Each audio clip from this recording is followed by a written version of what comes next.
समस्त मातृशक्तियों भाई बंधुओं सादर जय श्री कृष्ण। वैशाख मास की यह पावन व्रत कथा वैशाख के महीने में केवल एक बार श्रद्धा पूर्वक श्रवण करने से काल भी आपका कुछ नहीं बिगाड़ पाएगा। भगवान श्री हरि की विशेष कृपा आपको अवश्य मिलेगी। तो मित्रों, वैशाख के महीने में इस कथा को आप एक बार जरूर सुनें।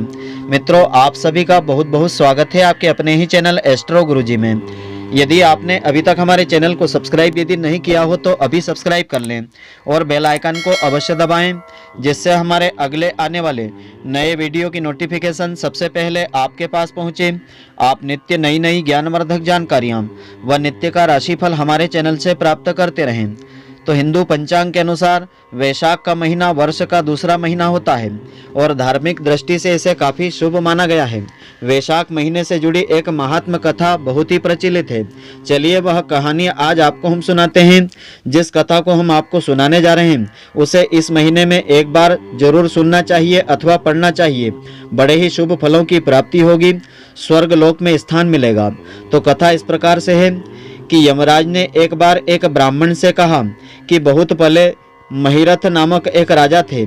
उन्हें पूर्व जन्म के अच्छे कर्मों की वजह से ईश्वर की विशेष कृपा मिली थी, पर उस राजा ने राज्य का सारा भार मंत्रियों पर छोड़ रखा था और वह खुद भोग विलासिता में जीवन व्यतीत करता था। उसे न तो प्रजा से कोई मतलब था, न ही वह धर्म कर्म कार्य किया करता था। राजा का मन कामिनियों की क्रीड़ा में हमेशा आसक्त रहता था। तो राजा का राजपुरोहित, जिसका नाम कश्यप था, उसने विचार किया कि गुरु अपने शिष्य को सही मार्ग पर नहीं ला पाता है तो वह गुरु भी अपने शिष्यों के पाप का भागीदार बनता है। तो राजपुरोहित ने राजा से कहा कि मैं तुम्हारा गुरु हूँ, इसलिए तुम्हें मेरी बात मानना चाहिए। राजा अपने गुरु की बात की हमेशा अवहेलना ही किया करता था। तो कश्यप ने राजा से कहा कि राजन, तुमने कभी कोई धर्म कार्य नहीं किया है, तुम केवल वासना में ही लिप्त रहते हो।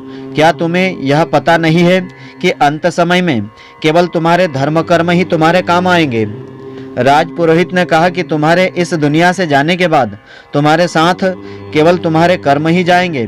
तो बेवजह पत्नी पुत्र कुटुंब इत्यादि मोह में उलझे रहते हो। आखिरी सफर में तुम्हारे साथ कोई नहीं जाएगा और जिस पथ से तुम आखिरी सफर तय करोगे वहां तुम्हें कुछ भी नहीं मिलेगा। जो व्यक्ति व्यसन से दूर रहता है वह स्वर्ग को भोगता है और जीवन में सभी परेशानियां व्यसन से ही उत्पन्न होती है। कश्यप ने आगे कहा कि राजा, वैशाख माह व्यक्ति के सभी पापों का नाश कर देता है, इसलिए तुम पूरे विधि विधान से वैशाख माह का व्रत करो और प्रातःकाल सूर्योदय से पहले स्नान करो, भगवान मधुसूदन का ध्यान व पूजन करो। ऐसा करने से व्यक्ति के सभी पापों का नाश हो जाता है। तब राजा ने राजपुरोहित के अनुसार बताए गए तरीके से पूजन और व्रत किया, लेकिन काल की नजर राजा पर पड़ गई और राजा दुर्बल होकर के मर गया। तब उसे लेने के लिए यमराज के दूत और भगवान विष्णु जी के दूत पहुंच गए। भगवान विष्णु जी के दूतों ने यम के दूतों को कहा कि राजा धर्मात्मा हो चुका है और वैशाख में प्रतिदिन स्नान करने से इसके सारे पाप नष्ट हो चुके हैं। तब भगवान विष्णु जी के दूत उसे नरक के मार्ग से वैकुंठ धाम में ले जाने लगे। तो रास्ते में राजा ने नरक में दी जाने वाली सभी यातनाओं को देखा। तो दूतों ने कहा कि धर्म कार्य नहीं करता और पाप में लिप्त रहता है और किसी की सहायता नहीं करता है, उसे पाप के दुख अवश्य ही भोगने पड़ते हैं। तब दूतों ने कहा कि तुम्हें यहाँ नहीं रुकना चाहिए क्योंकि तुम्हें स्वर्ग धाम में जाना है। राजा ने पूछा कि मैंने ऐसे कौन से कर्म किए हैं जिसकी वजह से उन्हें इस मार्ग से लाया गया और कौन से कर्म की वजह से उसे वैकुंठ धाम को ले जाया जा रहा है। तब दूतों ने कहा कि जीवन भर काम वासना में लिप्त रहता, कोई धार्मिक कार्य नहीं किए, इसीलिए इस मार्ग से लेकर के आए और आखिरी 3 सालों में उसने वैशाख माह में विधिवत पूजन किया, जिससे उसके सभी पापों का नाश हो गया। इसलिए जो व्यक्ति वैशाख माह में भगवान मधुसूदन का श्रद्धापूर्वक पूजन व ध्यान करता है और प्रतिदिन श्रद्धापूर्वक स्नान करता है सूर्योदय से पहले, वह सभी पापों से मुक्त हो जाता है और उसे स्वर्ग धाम की प्राप्ति अवश्य होती है। यमराज का भय उसे नहीं सताता है। तो मित्रों, आशा करता हूँ कि आपको हमारी यह ज्ञानवर्धक जानकारी पसंद आई होगी।